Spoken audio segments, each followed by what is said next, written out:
오늘은 세례와 성찬에 대해서 말씀을 드리고자 합니다. 우선 마태복음 28장 19절에서 20절 말씀 시작. 그러므로 너희는 가서 모든 족속으로 제자를 삼아 아버지와 아들과 성령의 이름으로 세례를 주고 내가 너희에게 분부한 모든 것을 가르쳐 지키게 하라. 볼지어다 내가 세상 끝날까지 너희와 항상 함께 있으리라 하시니라. 이제 고린도전서 11장 23절에서 26절까지를 같이 읽겠습니다. 시작. 내가 너에게 전한 것은 주께 받은 것이니 곧 주 예수께서 잡히시던 밤에 떡을 가지사 축사하시고 떼어 가라사대 이것은 너희를 위하는 내 몸이니 이것을 행하여 나를 기념하라 하시고 식후에 또한 이와 같이 잔을 가지시고 가라사대 이 잔은 내 피로 세운 새 언약이니 이것을 행하여 마실 때마다 나를 기념하라 하셨으니 너희가 이 떡을 먹으며 이 잔을 마실 때마다 주의 죽으심을 오실 때까지 전하는 것이니라. 아멘. 코로나19로 말미암아 우리 성찬식 한 지가 1년도 훨씬 넘었습니다. 가끔 자주 해야 되는데 하지 못해서 좀 아쉽습니다. 오늘은 세례와 성찬에 대해서 말씀을 드리면서 우리가 이것을 왜 행해야 되는가 다시 한번 마음속 깊이 깨닫는 은혜의 시간이 되었으면 좋겠습니다. 이 세례와 성찬은 예수님께서 친히 당신의 모든 제자들에게 행하라고 명하신 명령입니다. 주님의 명령은 분명히 행해야 합니다. 오늘 마태복음 28장 19절에서 20절 보면 참 세례를 정말 행하라 하고 말씀해 주시고 있죠. 고린도전서 11장 23절에서 26절에는 이것을 기념하여 행하라고 주님께서 명하신 것을 볼 수가 있습니다. 그러므로 바로 이 주의 제자 그리스도인이나 그리스도인이 되고자 하는 사람들은 분명히 세례를 받아야 하고 성찬 예식에 참여하도록 해야 합니다. 중요한 것은 우리가 이런 예식을 통해서 하나님께서 우리를 위해서 행하신 일이 무엇이며 우리에게 이루어 놓으신 생명의 은혜가 어떠한 경로를 통해서 우리에게 이루어졌는가 참 이것을 마음속에 새겨야 할 것입니다. 또 이러한 의식을 통해서 창조주 하나님께서 우리 피조물인 인간에게 베푸신 은혜의 내용이 무엇인가를 깨닫게 되면서 우리의 믿음이 더욱 정말 건강하게 세워지는 이러한 역사가 나타나게 되어 있습니다. 그리고 이러한 의식을 통해서 우리에게 교훈하시고자 하는 것이 무엇인가를 깨닫게 되고 하나님의 약속에 참여한 믿음의 사람으로 더욱 주님과 하나 돼서 영생의 삶을 살아갈 수 있게 되는 것입니다. 하나님은 당신의 자녀들이 이 땅에서부터 주님과 하나 돼서 하나님의 뜻대로 영생의 삶을 살아가는 귀한 분들이 되기를 원하고 있습니다. 이 말은 바로 천국이 되어 살아가기를 원하신다. 당신과 하나가 돼서 정말 주님과 함께 사는 은혜의 삶이 되기를 원하신다는 것이죠. 자, 그러면은 세례의 의미가 무엇인가? 세례는 아담의 혈통으로 죄인의 생명으로 살아가는 나. 그것이 바로 누굽니까? 예수 믿지 않았을 때 나를 가리키고 있죠. 정말 불순종 아들들 가운데서 역사하는 영, 예수 믿지 않은 사람은 주님을 내 안에 모시지 못한 사람은 모두가 불순종 아들들 가운데서 역사하는 영, 마귀의 영에 의해서 지배를 받고 살아가게 되어 있습니다. 바로 이런 죄인의 혈통으로 말미암아 나, 옛사람의 죽음을 의미하는 것입니다. 그러면은 왜 세례를 받아야 하는 것인가? 인간이 세례를 받아야 하는 이유는 죄의 몸을 벗기 위해서입니다. 이것을 위해서 우리 주께서 행하신 일이 무엇인가를 우리가 깨달아야 되는 것입니다. 이것을 내가 확실하게 깨달음으로 말미암아 모든 죄에서 사함을 받는 그런 놀라운 역사가 나타나게 되는 것이죠. 이런 이유는 바로 죄를 가지고는 하나님과 어떤 관계도 맺을 수가 없기 때문에 그렇습니다. 세례는 곧 구약의 할례입니다. 할례 역시 바로 의미하는 바는 바로 무엇이냐? 육신의 죽음을 의미하는 것입니다. 할례라는 것은 바로 남자의 고추끝을 잘라내는 것이죠. 이것은 바로 육신의 생명에서 나오는 그 어떤 것도 하나님께서 받지 않겠다는 것을 의미하고 있습니다. 구약의 출애굽한 이스라엘, 그들은 하나님의 은혜로 바로의 학정에 벗어나서 가나안의 길에 들어서게 됩니다.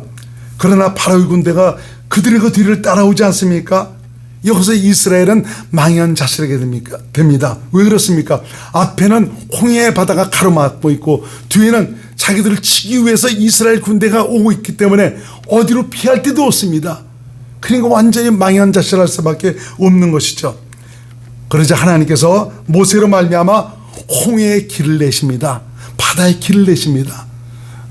아침에 우리 오셨던 그 박상훈 장로님은 사우디아라비아에서 오래 계셨습니다.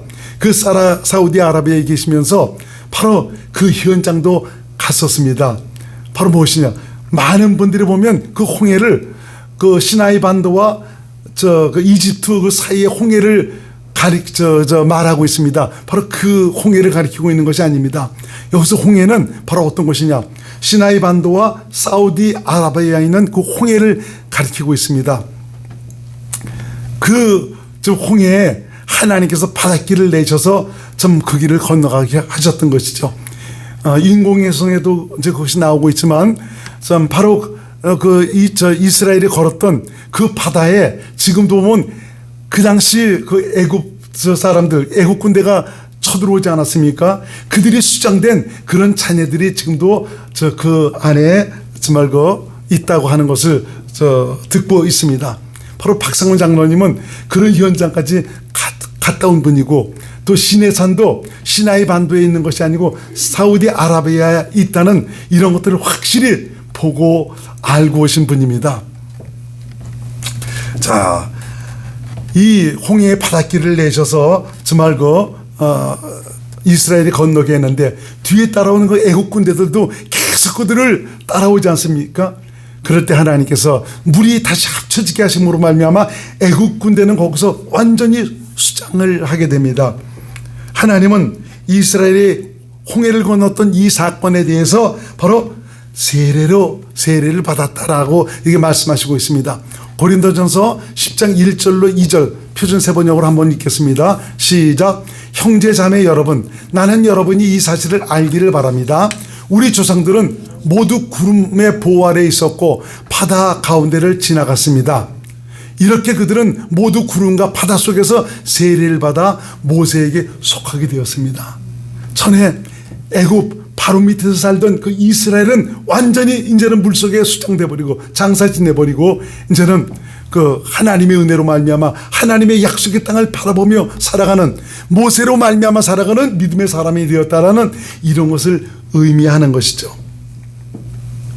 바로 밑에서 살던 노예가 아니라 이제는 모세와 함께 하나님의 약속을 바라보며 가나안을 향해 새로운 비전과 꿈을 가진 이런 백성이 되었다는 것이죠. 다시 말하면 육신의 생각과 마음을 따라서 세상에서 얻고 누릴 수 있는 육신의 욕망만을 위해 살아가는 그런 사람이 아니고 영생의 소망을 바라보고 믿음으로 살아가는 새 사람이 되었다는 것을 의미하고 있는 것입니다.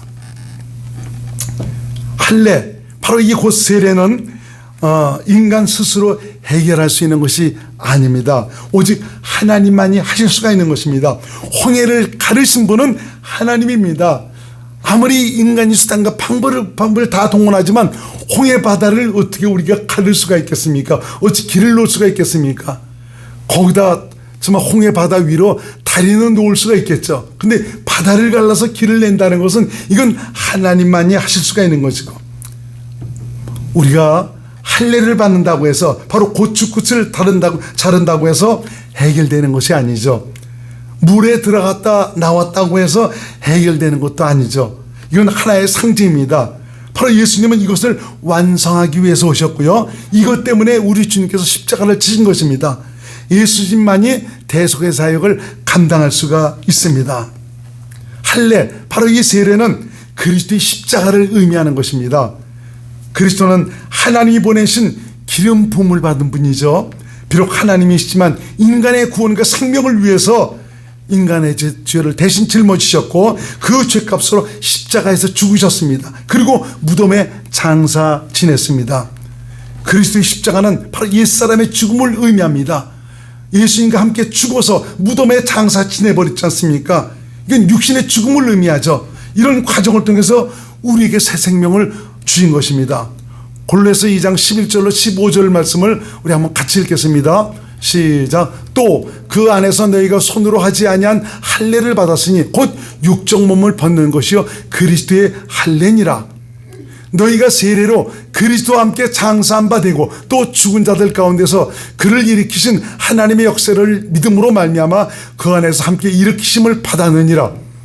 또 너희의 범죄와 육체의 무할례로 죽었던 너희를 하나님이 그와 함께 살리시고 우리에게 모든 죄를 사시고 우리를 거스리고 우리를 대적하는 의문에 쓴 증서를 도말하시고 제하여 버리사 십자가에 못 박으시고 정사와 권세를 벗어버려 밝히 드러내시고 십자가로 승리하셨느니라.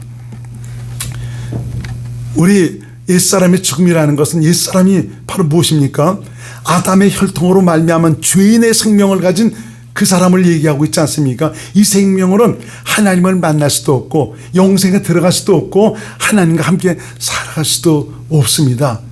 이것은 죽이는 길밖에 없죠. 그래서 예수께서 2000년 전에 죽으실 때 우리 옛사람 나도 함께 같이 달아서 같이 죽이신 것입니다. 무덤에 장사 지내버린 것입니다. 그래서 십자가는 바로 무엇이냐?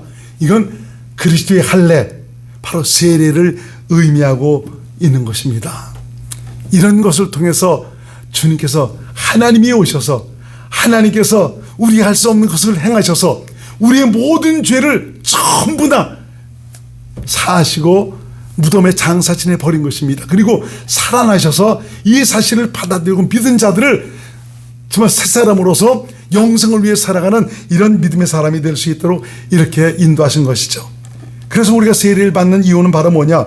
예수 그리스도께서 내 죄를 대신 짊어지시고 십자가에 죽으셨다는 것에 동참하는 것이고, 이전에 육체의 정욕을 따라 살던 바로 바로 옛사람은 예수와 함께 죽고 선한 양심, 하나님께서 주신 그 새 마음, 주께서 주신 그리스도의 마음으로 하나님을 향해서 믿음으로 살겠다는 의지의 표현, 바로 이것을 위해서 우리가 세례를 받는 것입니다.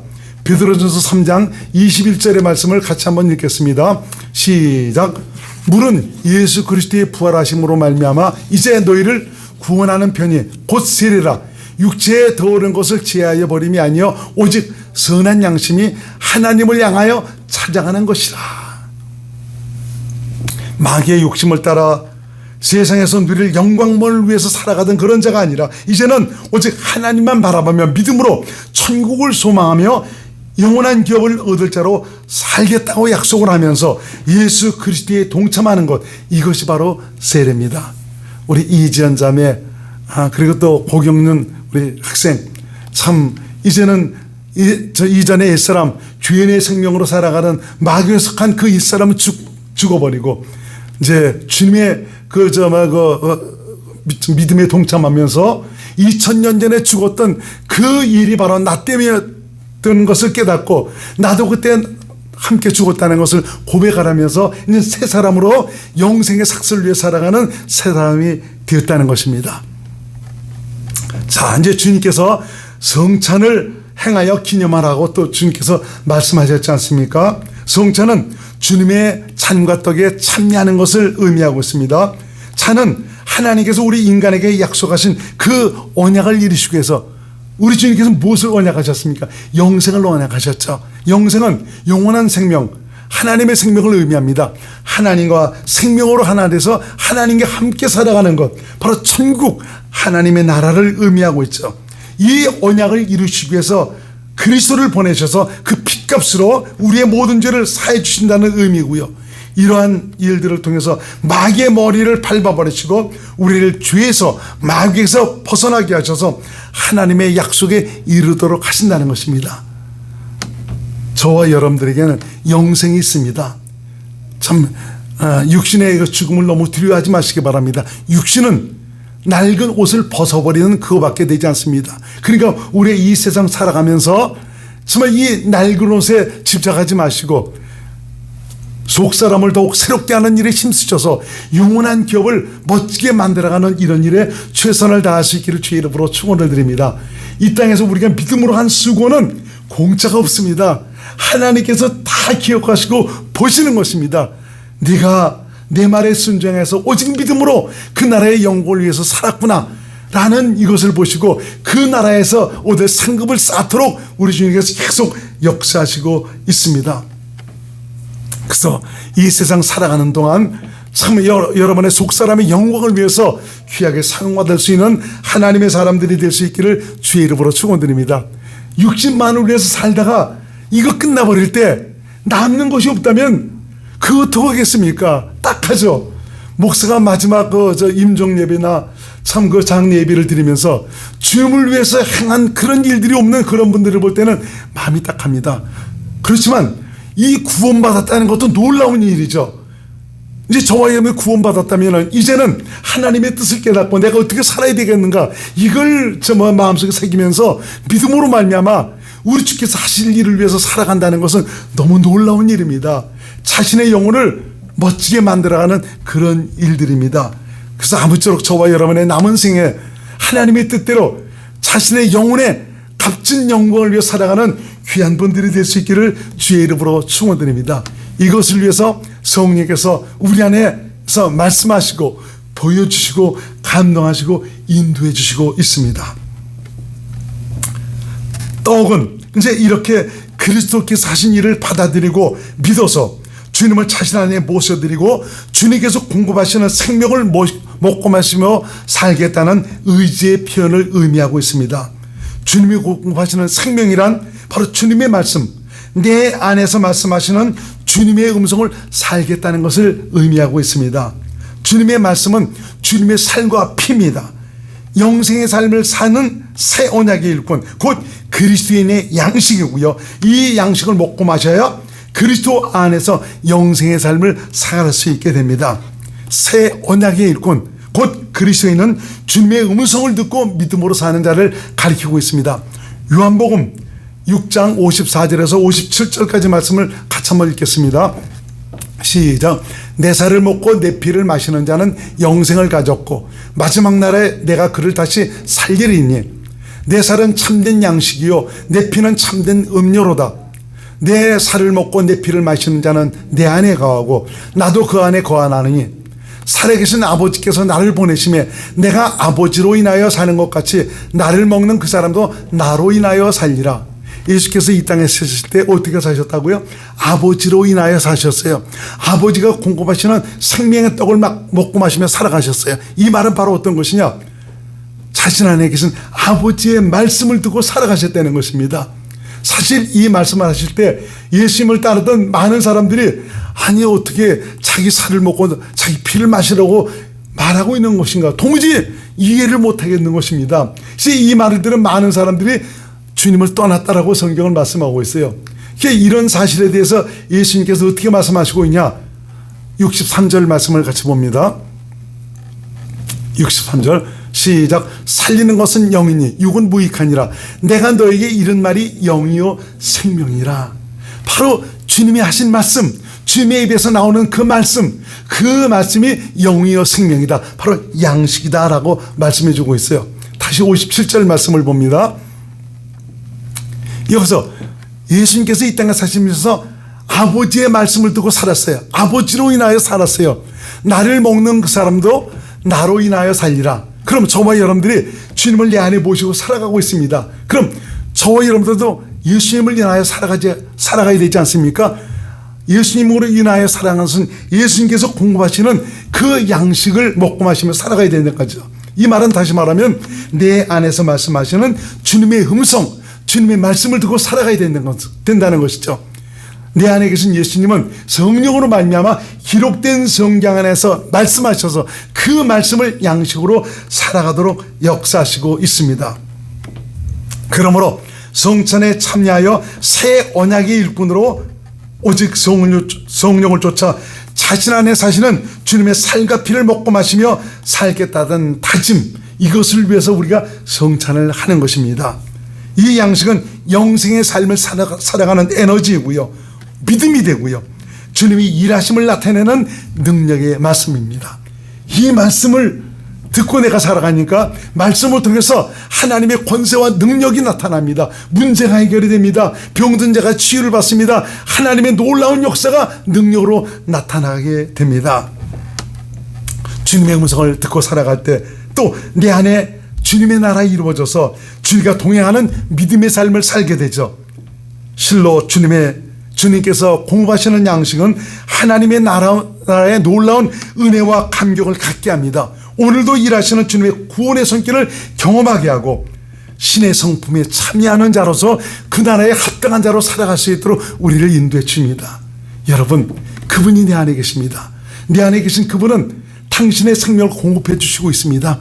말씀하시는 하나님이라 이거죠. 성령으로 말미암아 그분을 두고 살아가면 어느새 나도 모르게 주님의 거룩함을 드러내고 살아가는 신의 성품에 참여하는 주님을 보여주고 나타내는 그런 분으로 살아가게 되는 것입니다. 참 예수 믿는다고 하면서 변화되지 않은 그런 모습 때문에 식상해하는 일이 얼마나 많이 있습니까? 왜 그렇습니까? 바로 자신 안에 계신 주님의 음성을 두고 살아간 일이 없어요. 주님께서 공급하시는 양식을 먹고 마시며 살아간 적이 없기 때문에 도무지 변화가 되지 않는 것입니다. 내 안에 오신 주님은 내게 바로 그 생명을 공급해 주시기 위해서 말씀하시기 위해서 오셨습니다. 그분의 말씀을 통해서 살아계신 주님과 함께하는 은혜의 감격을 누리고 그 말씀이 이루어지는 능력의 현장을 경험하고 살아가는 귀한 분들이 될 수 있기를 주의 이름으로 축원드립니다. 이런 분들이 바로 새 언약의 일꾼입니다. 새 언약의 일꾼이 되었다는 것은 바로 복음을 듣고 주에서 사함을 받은 것은 물론이지만 성령으로 거듭나 하나님의 생명을 가진 하나님의 자녀가 되었다는 것을 말하고요. 영광의 하나님, 오늘도 살아서 역사하시는 그 하나님 예수 그리스도를 자신 안에 모시고 살아가고 있다는 것을 의미하고 있습니다. 새 언약의 일꾼은 주님을 모시고 살아가는 새로운 피조물이고요. 이런 분들이 바로 그리스도인입니다. 새 언약의 일꾼 그리스도인은 의문으로 사는 자가 아니고 바로 성령으로 말미암아 살아가는 그런 자입니다. 이제 의문으로 살아간다는 것은 기록된 성경을 내 스스로 지켜 행하는 그런 사람들이 아니고 분명히 우리가 성경의 말씀을 공부하고 배우고 가르침을 받아야 됩니다. 그렇지만 내 스스로 공부하고 배운 말씀을 내가 지키는 것이 아니고 새 언약의 일꾼 그리스도인은 내 안에 계신 주님께서 성령으로 말미암아 기록된 성경 안에서 그동안 배우고 가르침을 받은 기록된 성경 안에서 말씀하신 그 말씀을 듣고 믿음으로 살아가는 그런 분들입니다. 그러니까 이 수많은 말씀들은 내가 공부하고 배우는 거 너무나 놀라운 일이죠. 귀한 일입니다. 근데 이런 것들을 내가 공부하고 많이 채워놓으니까 어느 날 우리 주님께서 성령으로 말미암아 내 안에 채워진 그 말씀을 기억나고 생각나게 하셔서 그 말씀이 양식이 되도록 하시는 것입니다. 그 말씀을 양식으로 살아가니까 역사가 나타나게 되는 것이죠. 그래서 이제는 새 언약의 일꾼은 의무대로 사는 자가 아니고 바로 성령으로 살아가는 그런 사람이다. 성령님은 우리를 하나님의 생명으로 살도록 가르치고 말씀하시고 있습니다. 그러므로 성령을 쫓아 살면 성령께서 우리를 그리스도 안으로 바로 하나님의 생명 안으로 인도하셔서 당신의 마음으로 채우시고 그 안에서 말씀하시는 주님의 음성을 듣고 믿음으로 살아가도록 역사하시고 있는 것입니다. 어려운 것 같죠? 어느 순간에 이런 사실이 깨달아질 때 순식간에 이루어집니다. 내 안에 계신 그분을 알게 되고 그분을 듣게 되고 벌써 내가 그분의 은혜로 살아가는 참 이런 삶이 이루어졌구나라는 것을 여러분 스스로가 깨닫게 되는 것입니다. 하나님의 자녀는 하나님의 음성을 듣는 것 어려운 것이 아닙니다. 그렇지만 사람은 육신의 생명으로 살아간 육신의 사람은 하나님의 생명을 듣는 것이 어렵습니다. 왜? 살아가는 생명이 다르기 때문에. 저와 여러분들은 하나님의 생명을 가진 하나님의 자녀이기 때문에 하나님의 생명 안에서 주시는 그 하나님의 음성을 듣는 것은 가히 어려운 일들이 아닙니다. 그리스도이면서도 왜 자유와 기쁨과 은혜를 누리고 살지 못하는 것입니까? 그것은 성령의 가르침과 감동과 인도하심을 따라 살지 않기 때문에 그렇습니다. 그것을 위해서 수고해야 될 텐데, 생명의 상승을 위해서 수고해야 될 텐데 그것을 자꾸 하지 않습니다. 거부하고 있습니다. 진정 성령의 가르침과 감동을 따라 살기를 원한다면, 진리 안에서 마음껏 은혜와 자유를 누리고 살기를 원한다면 성령을 쫓아 살기에 힘쓰시는 귀한 믿음의 사람들이 될 수 있기를 주의 이름으로 축원드립니다. 요한복음 16장 13절 말씀을 같이 한번 읽습니다. 시작. 그러하나 진리의 성령이 오시면 그가 너희를 모든 진리 가운데로 인도하시니 그가 자의로 말하지 않고 오직 듣는 것을 말하시며 장래일을 너희에게 알리시라. 여기서 진리의 성령이 오시면 너희를 모든 진리 가운데, 이 진리, 그리스도가 진리입니다. 하나님의 생명이 진리입니다. 이것은 바로 뭡니까? 성령께서 오시면은 바로 우리를 그리스도 안으로 인도하셔서 그가 자의로 말하지 않고 지 마음대로 말하는 것이 아니고 오직 듣는 것을 말하신다. 그리스도 안에 누가 계세요? 그리스도가 계시죠. 그리스도께서 하신 그 말씀을 성령께서 듣고 우리에게 알려주신다라고 말씀해 주고 있습니다. 이런 상태가 되면 요한복음 8장 32절의 말씀이 이루어집니다. 시작. 진리를 가진 진리가 너희를 자유케 하자. 진리를 바로 그리스도 안에서 주님을 경험하는 이런 믿음으로 살게 되니까 그 진리가 바로 우리가 자유와 기쁨을 누리고 살아가는 이런 믿음의 사람으로 만들어 가신다라고 말씀해 주고 있습니다. 우리가 이 세상을 살아가는 동안은 육신의 양식도 절대로 필요합니다. 육신의 양식을 먹고 마셔야 육신이 기동할 수 있고 하나님의 은혜로운 도구로 사용받을 수가 있게 됩니다. 마찬가지로 내 영도 영의 양식이 필요합니다. 영의 양식을 잘 먹고 마셔야 영생의 삶을 살아가는데 힘을 얻을 수가 있고 멋진 믿음의 사람으로 살아갈 수가 있습니다. 그래도 적어도 하나님께서 함께 하시는 은혜의 증거를 가지고 살아가는 믿음의 사람이 될 수가 있는 것이죠. 예수 그리스도의 십자가에 동참하는 것이 바로 세례임을 깨닫고 이제는 내가 죽고 내 안에 계신 예수라는 사실을 다시 한번 확신하면서 이제는 오직 주님의 음성을 듣고 영생의 삶을 살리라고 다짐하며 영혼과 육체를 주님께서 기뻐하시는 의로운 도구로 그 나라의 영광을 나타내고 살기 위한 새로운 피조물임을 더욱 확신하면서 믿음으로 살아가는 귀한 분들이 될 수 있기를 바랍니다. 이 세상도 정력도 모두 지나갑니다. 육신이 있어야면 그나마 세상에서 얻고 누릴 수 있는 소망도 다 사라져버리고 말아버립니다. 세월이 긴 것 같지만 순식간입니다. 며칠 전에 어머니 마지막 길 계속 정말 그 손을 붙잡으면서 계속 믿음으로 말씀을 전하면서 기도하면서 참 그랬던 게 정말 어저께 같은데 벌써 3주가 벌써 다 되는 것 같습니다. 금방입니다. 나도 금방 거기 쫓아갑니다. 우리 육신 이거 남는 거 없습니다. 가장 중요한 것은 육신 안에 거하고 있는 내 영혼입니다. 우리 주님께서는 너무너무 여러분들을 사랑하셔서 영혼의 삭슬을 위해서 여러분의 남은 날을 살아가라고 주님께서 말씀하고 있습니다. 여러분들 끝까지 책임지셔서 영광에 이르게 하셔서 이 세상에선 경험해보지 못한 그 놀라운 아름다운 그 영광을 여러분들에게 안겨주시기를 원하고 있습니다. 이런 것들을 다시 한번 기억하라고, 다시 한번 기억하고 정말 새 사람으로의 삶을 다짐하라고 우리 주님께서 세례와 성찬을 허락해 주셨습니다. 우리 모두가 정말 내 안에 계신 주님에 의해서 주님께서 공부하시는 생명을 먹고 마시면서 영생의 삶 아주 힘있게 멋지게 살아갈 수 있는 귀한 분들이 될 수 있기를 주의 이름으로 축원을 드리겠습니다. 기도하겠습니다. 고마우신 예수님, 오늘 세례와 성찬의 의미를 다시 한번 일깨워 주면서 이제는 내가 죽고 내 안에 계신 예수님이 내 삶의 주인인 것을 다시 한번 고백하면서 내 안에 계신 우리 주님께서 공부하시는 양식, 주님의 말씀을 듣고 믿음으로 살기를 소원하면서 이 땅에 살아가면서 정말 그리스도인으로 새 언약의 일꾼으로 당당하고 힘있는 멋진 믿음의 사람으로 살기를 원하시는 하나님의 마음을 다시 한번 심령 속에 새기면서 귀한 성도님들이 이 땅에서 주님과 함께하는 믿음의 감격을 누리며 살아갈 수 있도록 인도하여 주옵소서. 나와 함께 하신 하나님, 오직 주님을 바라고 믿고 의지합니다. 그때마다 필요할 때 생명을 호흡하셔서 멋진 하나님의 사람으로 살아갈 수 있도록 역사하여 주옵소서. 예수님 이름으로 간절히 기도드리옵나이다. 아멘.